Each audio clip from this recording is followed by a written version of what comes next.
Hello everyone, welcome to vision study hub. और आज हम लोग डिस्कस करेंगे इंटीग्रल्स चैप्टर में एक्सरसाइज 7.10 यानी कि 7.10 कह सकते हैं हम 10।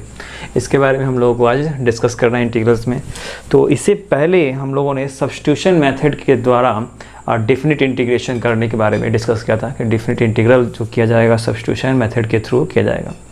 सब्स्टिट्यूशन मेथड के थ्रू सबसे पहले स्टार्टिंग में इनडेफिनिट इंटीग्रेशन बताया था मैंने आप लोगों को, और फिर अभी इसके पिछले वाले वीडियोस में डेफिनिट इंटीग्रेशन बताया मैंने, और उसी के बेस पर डेफिनिट इंटीग्रेशन के बेस पर सब्स्टिट्यूशन मेथड के थ्रू यहाँ पे क्वेश्चन जो है इस एक्सरसाइज में मिलेंगे। वो सभी क्वेश्चन उसी पे बेस्ड है। पहला क्वेश्चन यहाँ पे है x/x² + 1, इसका हमें इंटीग्रेशन करना है। तो सब्स्टिट्यूट करना है, इसका मतलब हमको कुछ लेट करना पड़ेगा यहाँ से।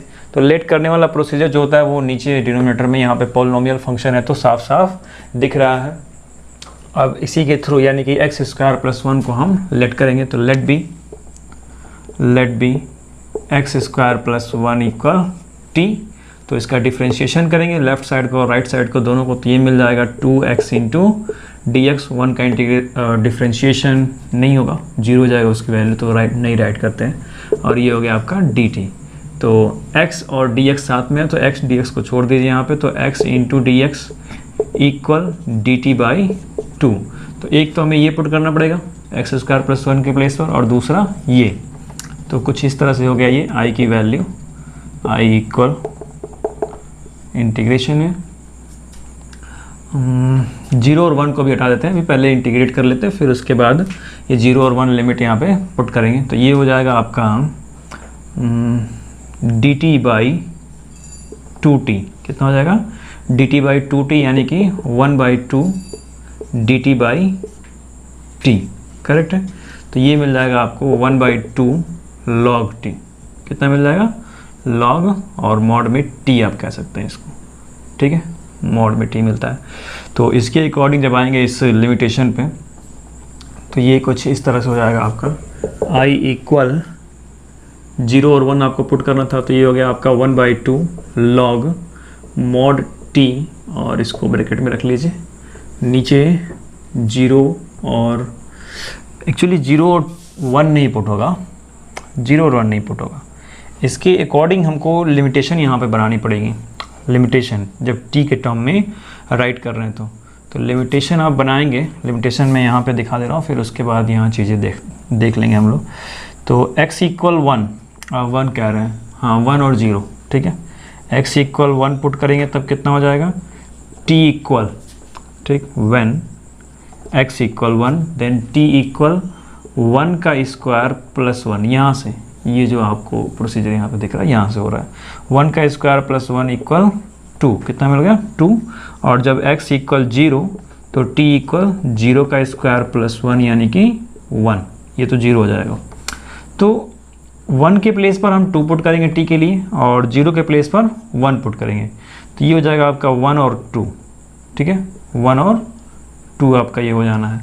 तो इस कंडीशन के अकॉर्डिंग यहाँ पे 1 और 2, तो 1 आपका लोअर लिमिट और 2 आपका अपर लिमिट हो जाएगा। तो ये हो गया आपका 1/2 log 2 - log 1। ये जो कि सब्ट्रैक्ट होता है उस मॉड के अकॉर्डिंग मत जाइए, मॉड के अकॉर्डिंग तो log 1 पॉजिटिव है, बट ये जो डेफिनिट इंटीग्रेशन का मेथड होता है फंडामेंटल थ्योरम, उसके अकॉर्डिंग सब्ट्रैक्ट हो रहा है।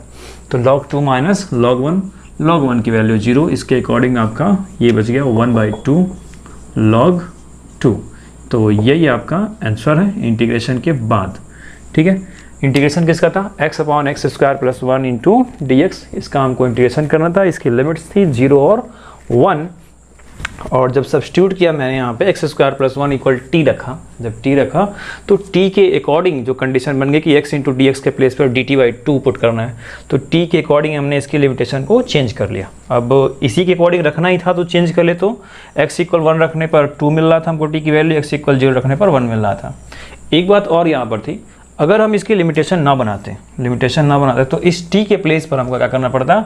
यही x² + 1 यहाँ पे पुट करना पड़ता। तो उसके अकॉर्डिंग भी आप कर सकते हैं, वो भी आप सॉल्व कर सकते हैं। आप चाहें तो इसको यहाँ पे इस तरह से 1/2 log mod में x² + 1 mod क्लोज्ड, और यहाँ पे 0 और 1 लिमिटेशन ले सकते हैं, ठीक है, 0 और 1। तब भी आपको वही वैल्यू मिलने वाली है। जब आप 1 पुट करेंगे तो ये 2 हो जाएगा, तो log 2 मिलेगा, और जब आप 0 पुट करेंगे तो ये log 1 हो जाएगा, तब भी आपको ये चीज़ मिलने वाली है। तो आपको जिसमें आसानी पड़े आप यहाँ से t की लिमिटेशन बना लें t के अकॉर्डिंग, या आप यहीं से इसको कन्वर्ट करके फिर t के प्लेस पर x वाली कंडीशन जो आपने लेट की थी उसको आप पुट कर दें, तो भी उसके अकॉर्डिंग जो x की लिमिटेशन थी उसे आप पुट करके फिर वैल्यू ला सकते हैं। वैल्यू उसी तरह से रहेगी, सेम टू सेम, कुछ भी उसमें चेंजिंग नहीं होने वाला। प्रोसेस चेंजिंग है अगर हम t की लिमिटेशन रखते हैं तो इस तरह से है। So pause the video, note it down. Solve करते हैं क्वेश्चन नंबर 2 को। क्वेश्चन 2 जो है बहुत ही इंपॉर्टेंट क्वेश्चन है। इंपॉर्टेंट इसलिए कि ये देखने में तो दिख ही रहा है हार्ड, बट इसलिए भी इम्पॉर्टेंट है कि इसके अकॉर्डिंग और भी क्वेश्चन जो है इसके बाद मिलने वाले हैं आपको, और यही कुछ इतना लंबा हो जाएगा सॉल्व करते करते कि आपको इसके अकॉर्डिंग बहुत सारे क्वेश्चंस का सॉल्यूशन समझ में आ जाएगा कैसे सब्स्टिट्यूट वाकई में हो रहा है यहाँ पे।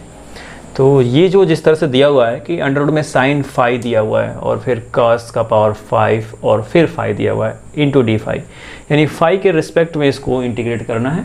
लिमिट इसकी है 0 और π/2। Very good. तो सबसे पहले इसको थोड़ा सिंप्लीफाई कर लेते हैं और इसको जितना सिंपलेस्ट फॉर्म में ला सकते हैं ला देते हैं, फिर उसके बाद इसका इंटीग्रेशन करते हैं। तो आइए देखिए कैसे इंटीग्रेशन हो रहा है। i इक्वल 0 π/2 और ये जैसे है वैसे ही रहने देते हैं sin phi, और इस cos पावर 5 को इसको थोड़ा सा एक्सपेंड करते हैं, तो ये हो जाएगा आपका cos power 4 phi into cos phi into D phi. ठीक है, नेक्स्ट 0 π/2 ये जैसे है वैसे रहने देते हैं sin phi, और ये हो जाएगा आपका cos स्क्वायर phi का स्क्वायर और फिर ये cos phi जैसे है वैसे ही डी फाई। ओके, और अब इस cos स्क्वायर phi को 1 माइनस साइन स्क्वायर phi लिखेंगे। ठीक है, फॉर्मूला होता है ना आइडेंटिटी, उसके according 1 minus sine square phi का स्क्वायर और फिर ये cos phi into D phi. ठीक है, और अब इसके बाद यहाँ से हम लोग लेट करेंगे और लिमिटेशन बनाएंगे। तो लेट करने में कंडीशन क्या है, साइन, क्योंकि साइन का डिफरेंशिएशन होगा तो cos phi आपको मिलेगा। तो लेट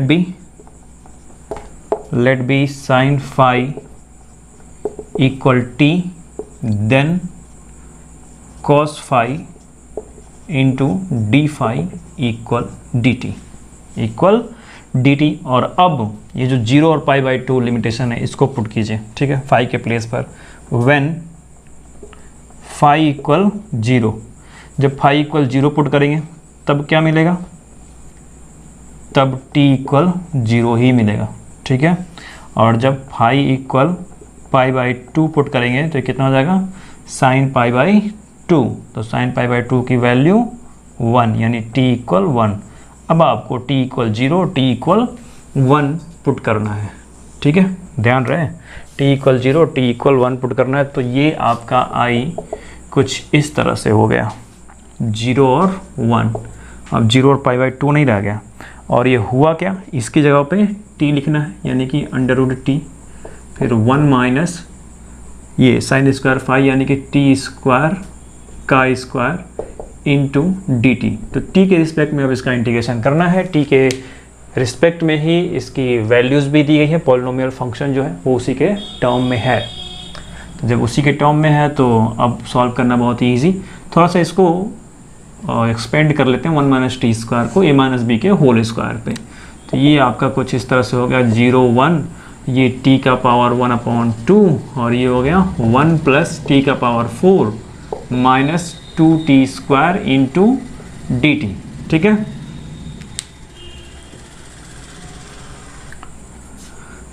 तो अब इस t पावर 1/2 को एंट्री करा देंगे इस ब्रैकेट के अंदर, यानी कि मल्टीप्लाई करते चलेंगे। तो ये आपका कुछ इस तरह से हो गया i इक्वल इंटीग्रेशन 0 और ये 1, और अब ये हो गया t का पावर 1/2 प्लस t के पावर 1/2 का t पावर 4 मल्टीप्लाई हुआ, तो ये एक्सपोनेंट के अकॉर्डिंग ऐड होता है ना, तो 4 2 जा 8 और 1 9, तो t का पावर 9/2 माइनस 2t और ये 5/2, 2 2 जा 4, 4 + 1 5/2। आप लोग समझ गए होंगे एक्सपोनेंट का फार्मूला होता है, तो वो जो मल्टीप्लाई करता है तो उसके अकॉर्डिंग उसके पावर ऐड होते हैं। तो ये रेशनल नंबर में है तो ऐड होने के बाद इतना ही मिलेगा। और अब सबका इंटीग्रेशन अलग अलग करेंगे तो ये x पावर n के फॉर्मूले पे हमको मिलेगा, ठीक है। x power n, x power ये है आपका x power n into D x equal x power n plus 1 upon n plus 1। इस तरह से ये t है तो t का पावर n है, तो इसी के अकॉर्डिंग इसको डन करेंगे। तो ये आपका हो गया t पावर 1/2 प्लस 1, 1/2 प्लस 1 कितना हो गया 3/2, ठीक है। t पावर 3/2 और उतना नीचे भी 3/2 प्लस ये t का पावर 9/2 प्लस 1 करेंगे जब आप यहाँ पे तो 11/2 हो जाएगा, और नीचे भी 11/2 माइनस 2t, 2 तो आगे आ जाएगा तो t 5/2 प्लस 1 यानी कि 7/2 और नीचे भी 7/2, और ये आपका अब एज अ फंक्शन, अब इंटीग्रेशन नहीं रहा और अब इसकी लिमिटेशन वैसे ही 0 और 1, यानी कि अब हमको एक बार t के प्लेस पर 1 पुट करना है और एक बार 0 पुट करना है, राइट। तो स्टोरी को थोड़ा सा और ब्रीफ में समझ लीजिए, बहुत ज़्यादा लॉन्ग नहीं ले जा रहा हूँ मैं यहाँ पे। जब सब्ट्रैक्ट करके हम यहाँ पे t के प्लेस पर 0 पुट करेंगे यानी लोअर लिमिट जब पुट करेंगे तो यही t की वैल्यू ही जब 0 हो जाएगी तो इसके नीचे का डिनोमिनेटर भी क्या हो गया सब 0, क्योंकि उसके साथ ही वो कनेक्टेड है तो पूरी वैल्यू क्या कोई 0। हाँ, t के प्लेस पर जब 1 स्टार्टिंग में पुट करते हैं अपर लिमिट वाले में, उसमें वो कंडीशन रहेगी कि वैल्यू कुछ मिलने वाली है। तो 1 जब पुट करेंगे तो 1 का पावर कुछ भी रहे, 1 पॉजिटिव अगर है तो 1 का पावर कुछ भी रहे 1 ही मिलना है। नेगेटिव तो है नहीं कि उसमें इवन और ऑड हम थोड़ा सा देखने जाएंगे। तो 1 पॉजिटिव है तो इसका मतलब कि सब पॉजिटिव, 1 का पावर 3/2 यानी 1 ही मिलने वाला है। तो ये ऊपर क्या हो गए सभी 1 1 हो गए, यहाँ जो है 2t है तो ये 2 मिलेगा आपको -2, ठीक है। तो अब ये नीचे की जो चीज़ है ये रेशनलाइज होगी तो आपको कुछ इस तरह से मिल जाएगी, ध्यान दीजिएगा। ये हो जाएगा आपका 2/3 और ये आपका प्लस 2/11, ठीक। ये भी 1, ये भी 1 और ये चेंजिंग हो तो 2/11, डन। और ये क्या हो गए, इनको ज़रा ध्यान से देखिएगा, 7/2 है, ये ऊपर गया तो 2 × 2/7 हो गया, तो मिला हमें -4/7। कितना मिल गया -4/। फिर जब एलसीएम लेकर के आप इसको कैलकुलेट करेंगे तो ये एग्जैक्टली आपकी वैल्यू आएगी 64/231। कितना आएगा 64/231 इस आई की वैल्यू इंटीग्रेशन के बाद। ये ओके 3, 11 और 7 का एलसीएम लेने के बाद आपको 64/231, 231 इसका एलसीएम हो जाएगा। 11 3 33 और 7 3 21 कैरी 2 और 7 2 7 3 21 और 2 23, हाँ 231 इसका एलसीएम, और उसके अकॉर्डिंग आप वैल्यू फाइंड करेंगे। ऐड करने के बाद सब्ट्रैक्ट करेंगे -4 वाले कंडीशन में तो 64/231 ये इसका एग्जैक्ट वैल्यू हो जाएगा। चूँकि वैल्यू ही फाइंड करने के लिए हम डिफिनिट इंटीग्रल का यूज़ करते हैं, फंडामेंटल थ्योरम का भी, राइट। तो क्वेश्चन 2 का सॉल्यूशन यदि आपको समझ में आ गया होगा तो इसके अकॉर्डिंग आप 3 से लेकर के 5 तक के सभी क्वेश्चन सॉल्व कर सकते हैं, क्योंकि वो सभी इसी पैटर्न पे हैं, सेम इसी पैटर्न पे हैं। इसको जिस तरह से मैंने सॉल्व किया, सिंप्लीफाई करके सॉल्व किया, तो यहाँ से बहुत सारी बातें क्लियर हो गई हैं, कोई डाउट नहीं होगा आपके माइंड में। तो 3 से 5 तक भी आप बहुत ही ईजिली तरीके से सॉल्व कर सकते हैं। सॉल्व करते हैं क्वेश्चन नंबर 6 को। क्वेश्चन नंबर 6 दिया है dx/x + 4 - x²। तो ये जो नीचे क्वाड्रेटिक इक्वेशन दिया हुआ है, ये जो है आपका परफेक्ट स्क्वायर नहीं है, ठीक है। परफेक्ट स्क्वायर वाला ये क्वाड्रेटिक इक्वेशन नहीं है, इसको हमें बनाना पड़ेगा क्वाड्रेटिक इक्वेशन, और उसके बाद हमको यहाँ पे लेट करना पड़ेगा सब्स्टिट्यूट करने के लिए। तो पहले बनाते हैं, जैसा भी है देखते हैं कैसा बनता है ये। तो i इक्वल इतना हो गया, और नेक्स्ट i इक्वल 0 और ये 2dx/, और क्वाड्रेटिक इक्वेशन वाली फीलिंग लाने के लिए थोड़ा सा माइनस कॉमन ले लेते हैं, तो ये हो जाएगा आपका x² - x और +4, राइट है। नेक्स्ट आपका i इक्वल 0 और 2, ये dx/, ये x² जैसे है वैसे ही ये -x और +1/4 ऐड करते हैं और माइनस भी करते हैं, और ये आपका माइनस। तो इतना एक साइड और इतना एक साइड, तो ये आपका हो जाएगा x² - 1/2 का होल स्क्वायर, ठीक है। तो i इक्वल 0 और ये 2, ये dx/, माइनस कॉमन करके ये हो गया x माइनस 1/2 का होल स्क्वायर, और ये आपका बचेगा 4 4 जा 16 माइनस 1 माइनस 17/4। ठीक है, तो माइनस 17/4 जो होगा वो आपका हो जाएगा माइनस √17/2 का होल स्क्वायर। ठीक है, इस तरह से माइनस √17/2 का होल स्क्वायर। और अब जरा माइनस को अंदर एंट्री करा देते हैं, तो माइनस को जब एंट्री करा देंगे तो ये आपका कुछ इस तरह से हो जाएगा I = 0 to dx अपॉन √17/2 का whole square minus x minus 1/2 का होल स्क्वायर। ठीक है, इतना डन। और अब यहाँ से लेट करेंगे कि let be x minus 1/2 equal t, then dx equal dt। Differentiation करेंगे तो यही मिलेगा, dx इक्वल dt। और फिर यहाँ पे पुट करेंगे व्हेन x इक्वल 0, तो t की वैल्यू कितनी हो गई -1/2, और जब x इक्वल 2 तो t की वैल्यू 2⁴ - 1 3/2। ठीक है, यहाँ पे पुट करना है हमको। ठीक है, इस तरह से, तो t इक्वल 3/2 मिलेगा जब x इक्वल 2 पुट कर रहे हैं। तो अब यहाँ पे पुट करके देख लीजिए, I इक्वल ये आपका हो गया -1/2 और ये 3/2, और ये किस तरह से dx dx कह रहे हैं dt हो जाएगा यहाँ पे अपॉन √17/2 का होल स्क्वायर माइनस t का स्क्वायर। तो ये a square minus x square की तरह है, a स्क्वायर के प्लेस पर √17/2 का होल स्क्वायर है और माइनस t स्क्वायर है। तो उसका फॉर्मूला होता है 1/2a करके, इतना होता है 1/2a log मॉड में a plus x upon a minus x होता है। तो a की वैल्यू आपकी √17/2 है, वही पुट करेंगे, और फिर log a प्लस x और a माइनस x है उसे वहाँ पे पुट करना होगा। तो ये आपका कुछ इस तरह से हो जाएगा 1/2a, तो a के प्लेस पर √17/2 log।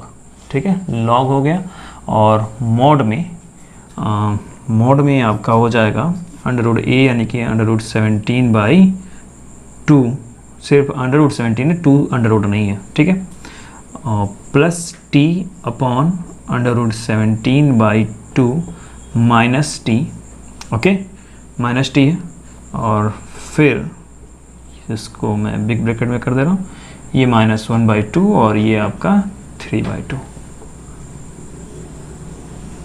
ये बॉर्डरिंग कर दी मैंने। तो -1/2 अब इस t वाले के लिए लिमिटेशन है, लोअर लिमिट और अपर लिमिट 3/2 है, यानी कि एक बार हमें t के लिए 3/2 पुट करना पड़ेगा और एक बार -1/2 पुट करना पड़ेगा। यहाँ पे एक चीज़ और है, 2 से 2 ये कैंसिल हो गया तो बच जाएगा 1/√17, इसे मैं हटा दे रहा हूँ अब। ठीक है, फार्मूले के अकॉर्डिंग ही है, ध्यान देना फार्मूले के अकॉर्डिंग।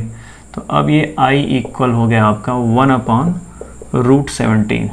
ठीक है, और अब मैं जा रहा हूँ एक बार 3/2 पुट करने और एक बार -1/2 पुट करने। तो जब पुट करेंगे तो ये आपका हो जाएगा लॉग में √17/2 प्लस 3/2, और यहाँ पे √17/2 माइनस 3/2, और फिर माइनस करना है। ठीक है, माइनस करके फिर से माइनस में यहाँ लिख दे रहा हूँ लॉग √17/2, और ये -1/2 है तो प्लस t के साथ होगा तो ये -1/2 हो जाएगा, और फिर √17/2 और प्लस 1/2 हो जाएगा, इस तरह से। ठीक, आपको ये सारी चीज़ें कैलकुलेट करनी होगी। √17/2 प्लस 3/2, √17/2 माइनस 3/2, करेक्ट है। और फिर जब इसको कैलकुलेट करेंगे, कैलकुलेट करने के बाद फिर इसके साथ भी कैलकुलेट करना पड़ेगा, सब्ट्रैक्टिंग वाले कंडीशन के साथ डिवाइड करना पड़ेगा, तो ऊपर के नीचे का मल्टीप्लाई होगा, नीचे के ऊपर का रेशनलाइजेशन होगा। ठीक है, तो रेशनलाइजेशन के बाद आपको इसकी वैल्यू मिलेगी 1/√17